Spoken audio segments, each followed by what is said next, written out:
Hello friends, welcome back to my channel. तो दोस्तों, आज की जो वीडियो है, इस वीडियो में हम सीडीपी के महत्वपूर्ण प्रश्नों को देखेंगे। जी हाँ दोस्तों, इस वीडियो में हमने जो सीडीपी के प्रश्नों को लिया है वह सभी आपके सीटेट एग्जाम में पूछे गए प्रश्न हैं। तो इसलिए अगर आप सीटेट की तैयारी कर रहे हैं तो यह वीडियो आपके लिए बहुत ही इम्पोर्टेंट है, क्योंकि अगर आप इस वीडियो को देख लेते हैं पूरा तो गारंटी है कि आपके एग्ज़ाम में इस वीडियो से प्रश्न जरूर मिलेंगे। तो चलिए इस वीडियो को स्टार्ट करते हैं। पहला प्रश्न हमने लिया है कि निम्नलिखित में से कौन सा आकलन करने का सर्वाधिक उपयुक्त तरीका है। जी हाँ दोस्तों, पूछा गया है कि आकलन करने का सबसे उपयुक्त तरीका कौन सा है, कि आकलन सत्र की समाप्ति पर करना चाहिए। तो देखिए, अगर हम बात करें उपयुक्त तरीके की, तो कभी भी जो है कि हमको आकलन सत्र की समाप्ति पर नहीं करना है या अच्छा आकलन नहीं होता है। तो ये वाला विकल्प गलत है। अगला है आकलन शिक्षण अधिगम में अंतर्निहित प्रक्रिया है। जी हाँ दोस्तों, बिल्कुल सही है कि जो आकलन आपका होता है यह शिक्षण अधिगम में अंतर्निहित प्रक्रिया होती है, जिसमें बालक अपने अंदर की कमियों को जान सकता है और उसे दूर कर सकता है। तो इसलिए यह बी वाला ऑप्शन आपका सटीक है और यही आंसर हो सकता है। अगला भी देख लेते हैं। अगला है आकलन एक शैक्षणिक सत्र में 2 बार करना चाहिए, शुरू में और अंत में। तो ऐसा नहीं करना है दोस्तों कि आकलन हमको शुरू में ही कर लेना और अंत में फिर करना है, तो यह भी गलत है। अगला, आकलन शिक्षक के द्वारा नहीं बल्कि किसी एजेंसी के द्वारा करना चाहिए। यह तो बिल्कुल गलत है कि आकलन जो है कि जो शिक्षक पढ़ा रहा है वह नहीं करेगा तो कौन करेगा, कोई एजेंसी करेगी। तो यह बिल्कुल गलत है। तो इसलिए इसमें बी वाला आंसर आपका हो जाएगा। जो आकलन होता है वह आपका अधिगम में अंतर्निहित प्रक्रिया है। तो इसलिए बी वाला ऑप्शन आपका सबसे सटीक है और यही आपका आंसर हो जाएगा। तो इसको याद रखिएगा। अगला प्रश्न है कि निम्नलिखित में से कौन सा सृजनात्मकता से संबंधित है। जी हाँ दोस्तों, पूछा गया है कि सृजनात्मकता से संबंधित कौन सा है।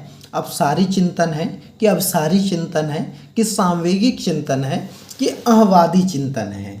तो देखिए दोस्तों, अगर हम बात करें सृजनात्मकता से संबंधित, तो जो अपसारी चिंतन आपका होता है उसको हम सृजनात्मक चिंतन भी कहते हैं। जी हाँ दोस्तों, सृजनात्मक चिंतन अपसारी चिंतन को कहा जाता है।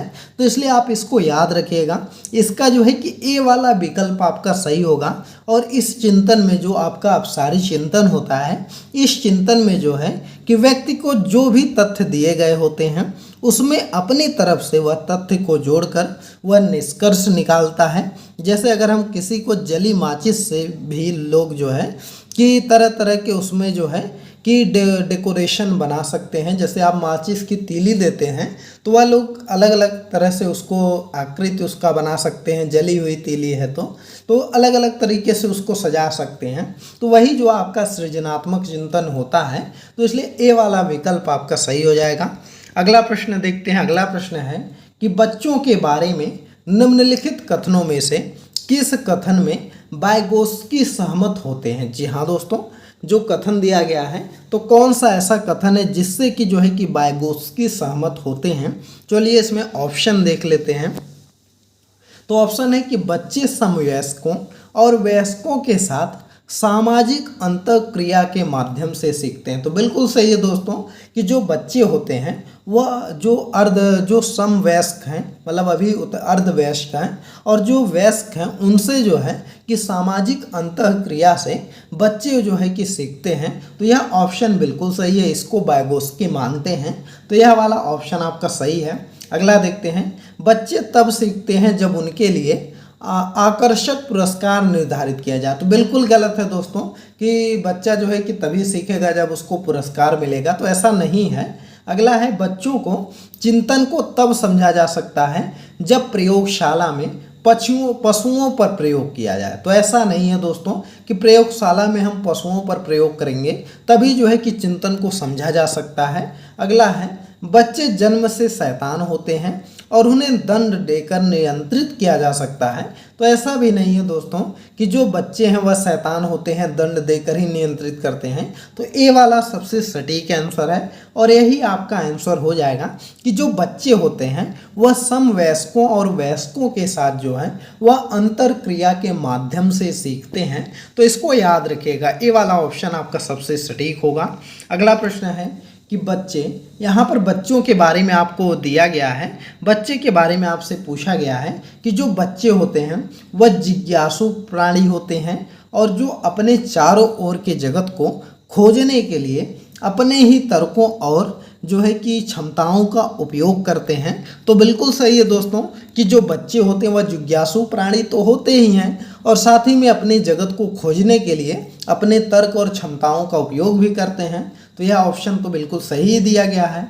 अगला है, चिंतन में वयस्कों की भांति ही होते हैं और ज्यों ज्यों वे बड़े होते हैं उनके चिंतन में गुणात्मक वृद्धि होती है। तो देखिए, कभी भी जो चिंतन होता है वह बच्चों का वयस्कों की तरह थोड़ी हो जाएगा। मतलब जो बड़े लोग जैसा चिंतन कर सकते हैं वैसा बच्चे चिंतन थोड़ी कर सकते हैं। तो यह वाला तो ऑप्शन वैसे ही गलत दिया गया है। अगला है, यहाँ पर दिया गया है कि रीते बर्तन के समान होते हैं जिनमें बड़ों के द्वारा दिया गया ज्ञान भरा होता है। तो यह भी गलत है दोस्तों कि जो बच्चे होते हैं वह मतलब खाली बर्तन के समान होते हैं और उनमें वही चीज़ भरा रहता है जो बड़े द्वारा उनको दिया जाता है। तो ऐसा नहीं है। बच्चे जो है कि पर्यावरण के साथ भी सीखते हैं, वातावरण में सीखते हैं। तो जो है कि वह आपका बड़े वयस्कों समवयस्कों से तो सीखते ही हैं, साथ ही में जो है कि वह अपने अनुभव से भी सीखते हैं। तो इसलिए आपका यह भी ऑप्शन गलत है। अगला है, निष्क्रिय जीव होते हैं। तो यह तो बिल्कुल गलत दे दिया। निष्क्रिय जीव होते हैं जो कि प्रदत्त सूचना को ज्यों का त्यों प्रतिलिपि के रूप में प्रस्तुत करते हैं। तो ऐसा नहीं है कि बच्चे जो है कि निष्क्रिय होते हैं, वह तो सबसे ज़्यादा सक्रिय होते हैं। तो इसलिए आपका ए वाला विकल्प सही है और यही आपका आंसर हो जाएगा। तो इसको आप याद रखिएगा। चलिए अगला प्रश्न देखते हैं। अगला प्रश्न है कि बच्चों की त्रुटियों के बारे में निम्नलिखित में से कौन सा कथन सत्य है।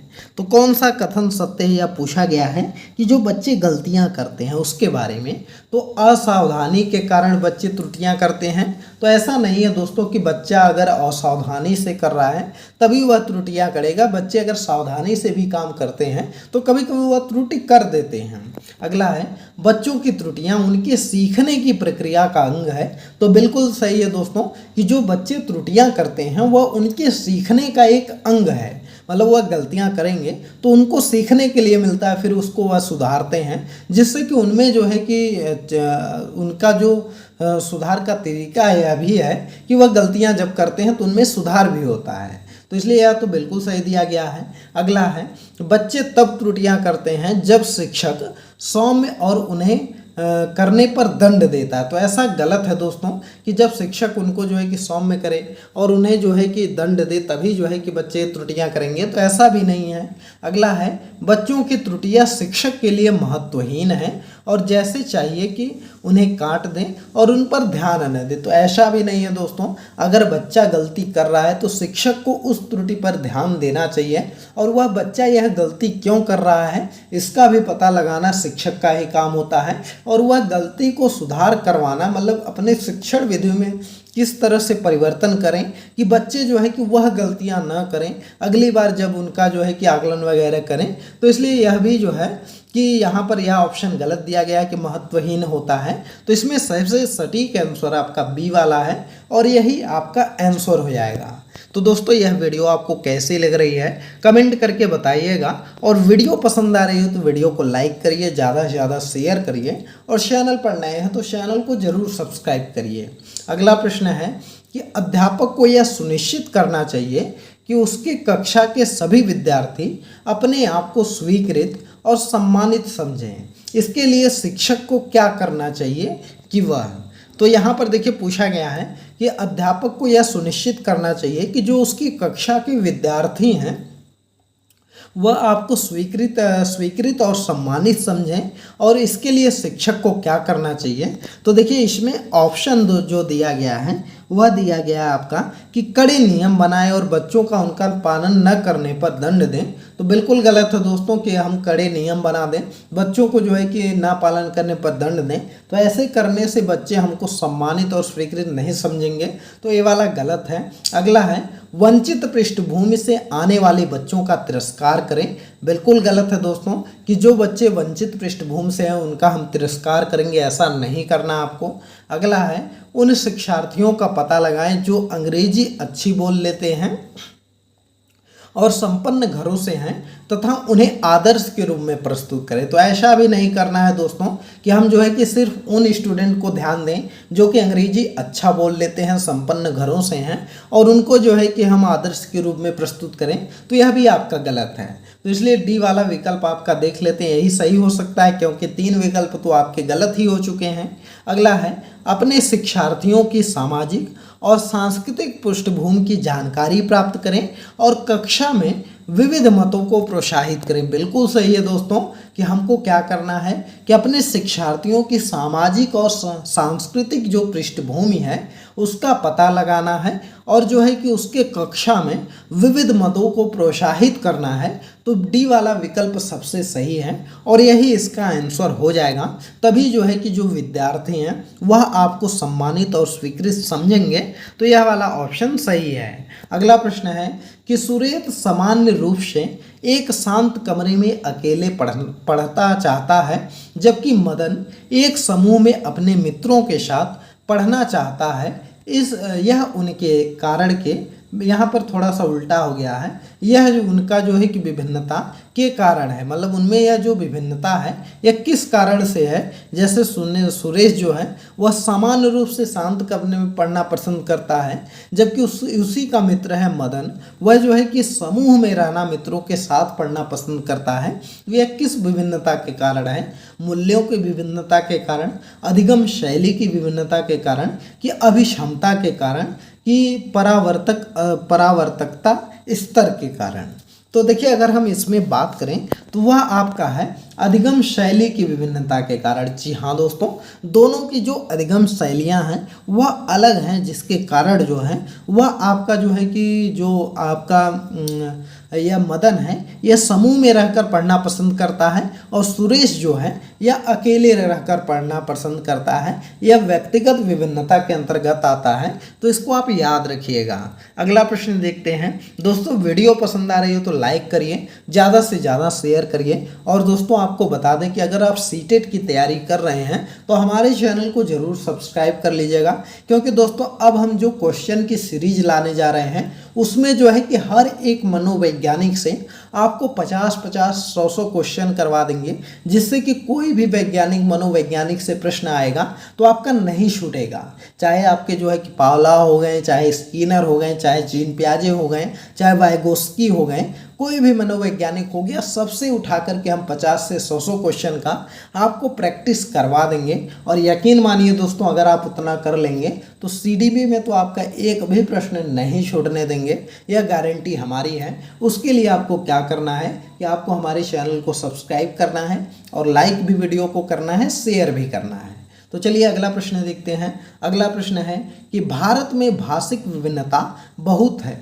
इस संदर्भ में विशेषकर कक्षा 1 और 2 के प्राथमिक स्तर पर बहुभाषिक कक्षाओं के बारे में सर्वथा उपयुक्त कथन क्या है? तो पूछा गया है कि भारत में इस समय बहुभाषिक विभिन्नताएं तो बहुत ज़्यादा हैं, तो इसमें जो है कि कक्षा 1 और 2 के प्राथमिक स्तर पर बहुभाषिक कक्षाओं के बारे में सर्वाधिक उपयुक्त कथन आपसे पूछा गया है।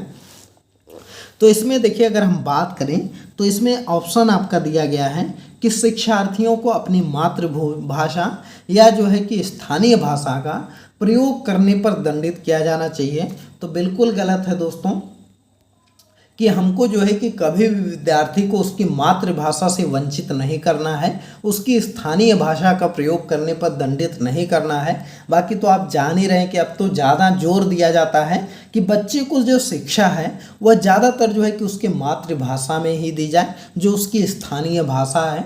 अगला है विद्यालय में उन्हीं बच्चों को प्रवेश दिया जाए जिनकी मातृभाषा वही है जो शिक्षा के लिए अपनाई जाती हो। तो यह बिल्कुल गलत है दोस्तों। ऐसा भी नहीं करना है कि सिर्फ उन्हीं बच्चों को जो है कि दाखिला देना है, पढ़ाना है जो कि जो है कि उनकी मातृभाषा वही है जो कि शिक्षा में के लिए अपनाई जा रही है। तो ऐसा भी नहीं करना है। अगला है, शिक्षक को सभी भाषाओं का सम्मान करना चाहिए और सभी भाषाओं में अभिव्यक्ति के लिए बच्चों को प्रोत्साहित करना चाहिए। बिल्कुल सही है दोस्तों कि यह शिक्षक को करना चाहिए कि सभी भाषाओं का उसको सम्मान करना है और जो भी बच्चे आ रहे हैं सभी भाषाओं में अभिव्यक्त करने के लिए बच्चों को प्रोत्साहित भी करना है। तो सी वाला विकल्प आपका सही है और यही आपका आंसर हो जाएगा। अगला प्रश्न है कि प्रकृति पोषण विवाद में प्रकृति से क्या अभिप्राय है। तो जो प्रकृति पोषण विवाद हुआ था उसमें आपका प्रकृति से क्या अभिप्राय है। तो इसमें ऑप्शन दिया गया है कि हमारे आसपास का वातावरण, जैविक विशिष्टताएं या वंशानुक्रम सूचनाएं या एक व्यक्ति की मूल वृष्टि या भौतिक और सामाजिक संसार की जटिल शक्तियाँ। तो देखिए अगर हम बात करें इसमें तो प्राकृतिक पोषण जो विवाद में प्रस्तुत है यह आपका जैविक विशिष्टताएं या वंशानुक्रम सूचनाएं हैं। जी हाँ दोस्तों, बी वाला ऑप्शन आपका सही हो जाएगा।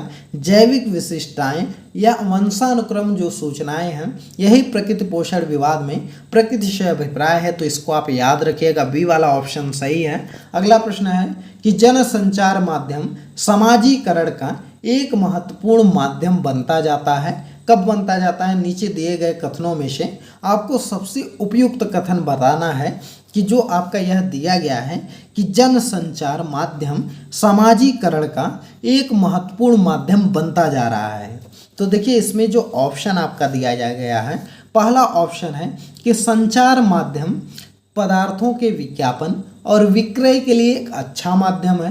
बिल्कुल गलत है, या नहीं होगा। अगला है समाजीकरण केवल माता पिता और परिवार के द्वारा किया जाता है। यह भी गलत है, समाजीकरण केवल माता पिता और परिवार के द्वारा नहीं होता है। अगला है जनसंचार माध्यम की पहुंच बढ़ रही है और जनसंचार माध्यम अभिवृत्तियों, मूल्यों और विश्वासों को प्रभावित करता है। बिल्कुल सही है, जो जनसंचार है वह माध्यम की पहुंच बढ़ रही है जिससे कि संचार माध्यम अभिवृत्तियों, मूल्यों और विश्वासों को प्रभावित कर रहा है। तो इसलिए सी वाला विकल्प आपका सही होगा और यही आपका आंसर हो जाएगा। अगला प्रश्न है बच्चे किस प्रकार से सीखते हैं? नीचे दिए गए कथनों में से कौन सा कथन इस प्रश्न को के विषय में सही नहीं है? तो कौन सा कथन सही नहीं है यह आपको बताना है। तो इसमें आपका जो है कि दिया गया है कि बच्चे केवल कक्षा में सीखते हैं। तो यही गलत आपका आंसर हो गया कि केवल तो आपका नेगेटिव वर्ड होता है। आप लोग टैग वर्ड पढ़े होंगे नेगेटिव और पॉजिटिव, तो केवल तो आपका नेगेटिव है, तो यही गलत हो गया। पहला ही ऑप्शन आपका मिल गया। फिर भी हम तीनों ऑप्शन देख लेते हैं। और दोस्तों नेगेटिव और पॉजिटिव वर्ड अगर आपको नहीं आता है तो आप कमेंट करिएगा, हम उस पर भी वीडियो बना देंगे। आपको बता देंगे कि नेगेटिव वर्ड कैसे पहचानते हैं, पॉजिटिव वर्ड कैसे पहचानते हैं और क्या इसकी ट्रिक वगैरह है, सब कुछ बता देंगे। अगला प्रश्न है बच्चे तब सीखते हैं जब वे संज्ञानात्मक रूप से तैयार हों। तो बिल्कुल सही है कि बच्चे तभी सीखेंगे जब संज्ञानात्मक रूप से तैयार हैं। बच्चे अनेकों प्रकार से सीखते हैं। यह भी सही है कि बच्चे बहुत से प्रकार से सीखते हैं। बच्चे सीखते हैं क्योंकि वे स्वाभाविक रूप से प्रेरित होते हैं। बिल्कुल सही है कि बच्चे जो है कि स्वाभाविक रूप से प्रेरित होते हैं इसलिए भी सीखते हैं। तो इसलिए तीनों विकल्प आपके सही हैं। गलत आंसर पूछा गया था, पहला वाला भी विकल्प मिल गया और यही आपका आंसर हो जाएगा। दोस्तों वीडियो पसंद आ रही हो तो लाइक करिए और आपको बता दें दोस्तों कि हमारा एक टेलीग्राम चैनल भी है जिसका कि लिंक इस वीडियो के डिस्क्रिप्शन में दिया गया है। तो इसलिए हमको टेलीग्राम चैनल पर ज़रूर फॉलो करिए क्योंकि टेलीग्राम चैनल पर वीडियो का लिंक दिया जाता है, इम्पोर्टेंट जानकारी भी शेयर की जाती है और कोई नई अपडेट रहती है तो वह भी बताया जाता है। तो इसलिए आप लोग वहाँ पर फॉलो ज़रूर करिए।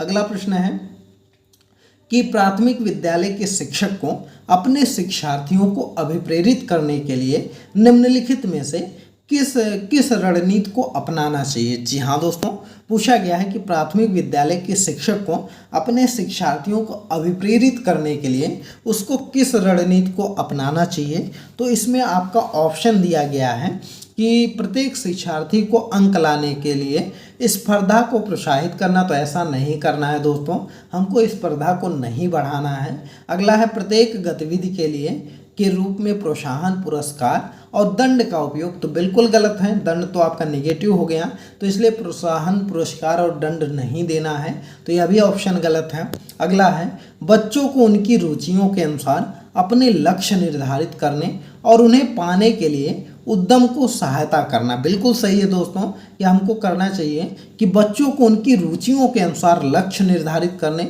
और उसे पाने के लिए उन्हें उद्यम में सहायता करनी चाहिए, तो बिल्कुल सही है, सी वाला आंसर आपका हो जाएगा।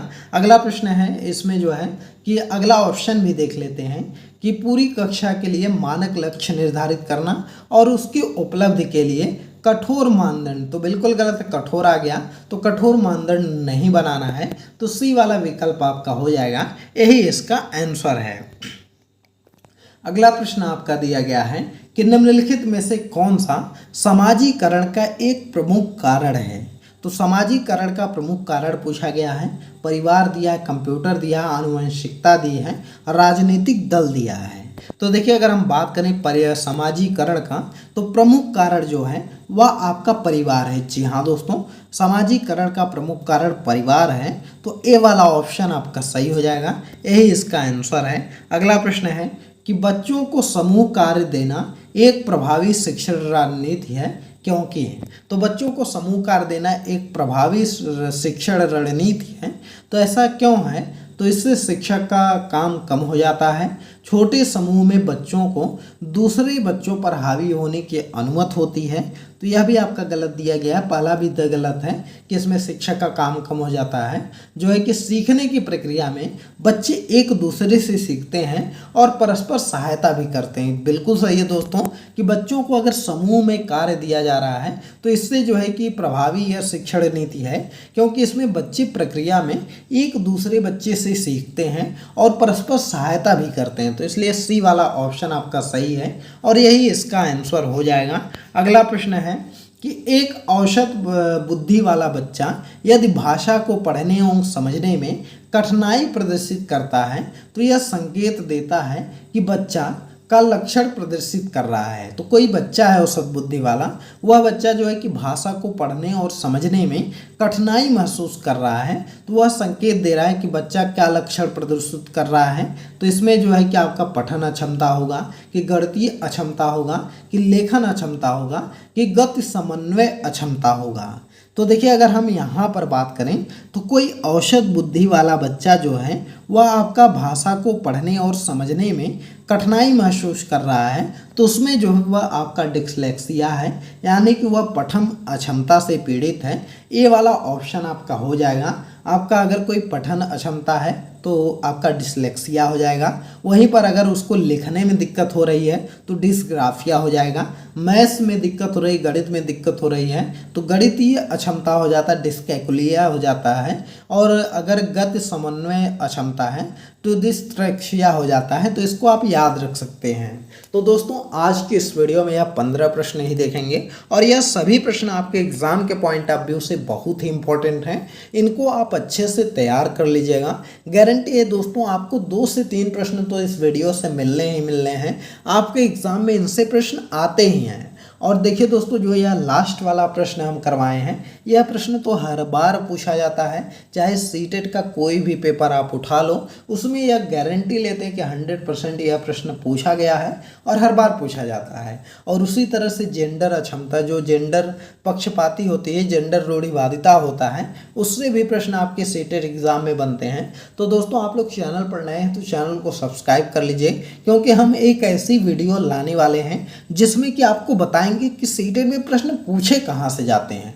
आपको सभी पेपर का जो है कि एनालिसिस करके आपको प्रूफ के साथ दिखाएंगे कि कौन कौन सा टॉपिक टच करता है, कहाँ कहाँ से प्रश्न पूछा जाता है।